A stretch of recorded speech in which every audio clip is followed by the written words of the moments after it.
नमस्कार, बहुत बहुत स्वागत है आपका। आप क्रिटिविजन न्यूज देख रहे हैं, आपके साथ मैं हूं शबाब। मेरे पीछे ये जो बोर्ड लगा है, ये एक बहुत बड़ी खबर लेकर आया है।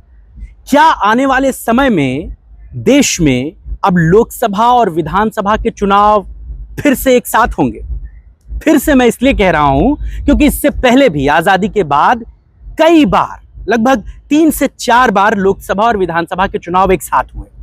उसके बाद विधानसभाओं में यानी कि तमाम राज्यों में सरकारें गिरती गईं और उसके बाद जो तरतीब थी वो बिगड़ गई। विधानसभा के चुनाव राज्यवार अलग होने लगे और लोकसभा के चुनाव अलग होने लगे। लेकिन ज्वाइंट पार्लियामेंट्री कमेटी एक बड़े अमेंडमेंट पर काम कर रही है। वो देश भर में दौरे कर रही है और इन दौरों के मद्देनजर एक बड़ा जन समर्थन हासिल किया जा रहा है।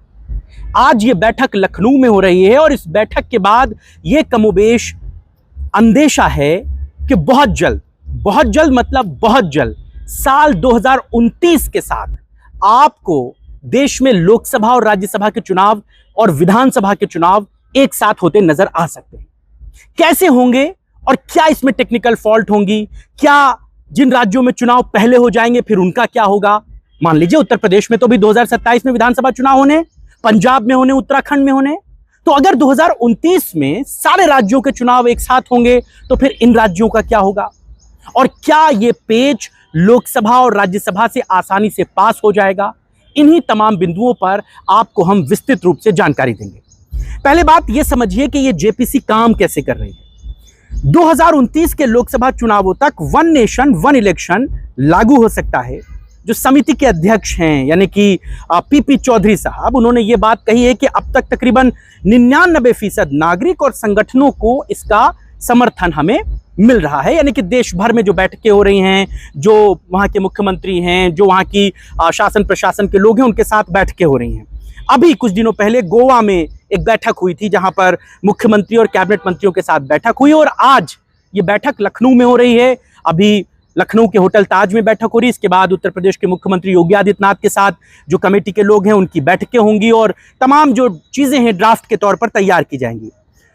ये बात साफ तौर से समझिए कि जेपीसी बहुत जल्द, क्योंकि अब बहुत कम राज्य बचे हैं जहां पर जो समर्थन है वो हासिल होना है। इसके बाद मॉनसून सत्र में जो जेपीसी है वो अपनी रिपोर्ट को मॉनसून सत्र में पेश करेगी।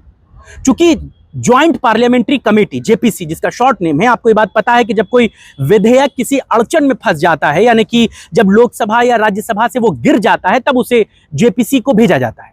कमोबेश इस विधेयक पर भी जेपीसी यही रोल निभा रही है। इससे पहले आपने देखा था वक्फ अमेंडमेंट बिल को लेकर के, धारा 377 को लेकर के और तमाम ऐसे इश्यूज थे जिन पर जेपीसी को केंद्र सरकार ने बनाया था।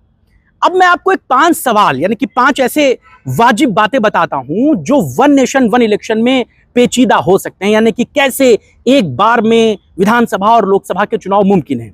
उनमें सबसे पहला सवाल यह है कि वन नेशन वन इलेक्शन होता है कि लोकसभा, विधानसभा और स्थानीय निकायों के चुनाव जो अलग अलग होते हैं, यानी कि जो पंचायत के चुनाव हैं, जो प्रधानी के चुनाव हैं, जो विधायकी के चुनाव हैं, जो सांसदीय के चुनाव हैं, वो सब एक साथ होंगे। दूसरा सवाल, जिन राज्यों का कार्यकाल 2029 के बाद भी बचा होगा उनका क्या होगा? जैसे मैंने आपको पहले भी बताया कि उत्तर प्रदेश में 2027 में चुनाव हो जाएंगे, तो फिर उन उत्तर प्रदेश में कैसे काम होगा, कैसे यहाँ पर जो सरकार बनेगी उसका काम होगा। तो उसमें यह बताया जा रहा है कि संविधान संशोधन के जरिए उन राज्यों के कार्यकाल को समय से पहले ही समाप्त कर दिया जाएगा। यानी कि जो 2027 में मुख्यमंत्री बनेगा, अगर ये वन नेशन वन इलेक्शन जो विधेयक है वो पास हो गया लोकसभा और राज्यसभा से, तो 2027 में बनी हुई सरकार को 2029 तक बिल्कुल खत्म कर दिया जाएगा और 2029 में फिर से चुनाव कराए जाएंगे। आसान सी भाषा में मैं आपको समझा रहा हूं। तीसरी बात है कि जिनका कार्यकाल 2029 से पहले खत्म हो रहा है उनका क्या होगा? भाई बहुत से ऐसे राज्य, जैसे बिहार में भी चुनाव हुआ 2024 में, 25 में, अब वहां पर तो 2030 में चुनाव होना है, 29 में उनका क्या होगा? तो यह बताया जा रहा है कि उन राज्यों में या तो राष्ट्रपति शासन लगा दिया जाएगा और या फिर जो है वो उनको रोक दिया जाएगा, वहां पे सरकारें जो है वो काम नहीं करेंगी और 2029 में ही उन राज्यों में भी चुनाव कराए जाएंगे। अब चौथा सवाल आपको समझाता हूं कि इसमें चुनौतियां क्या क्या हैं, क्या क्या पेचीदगियां हैं।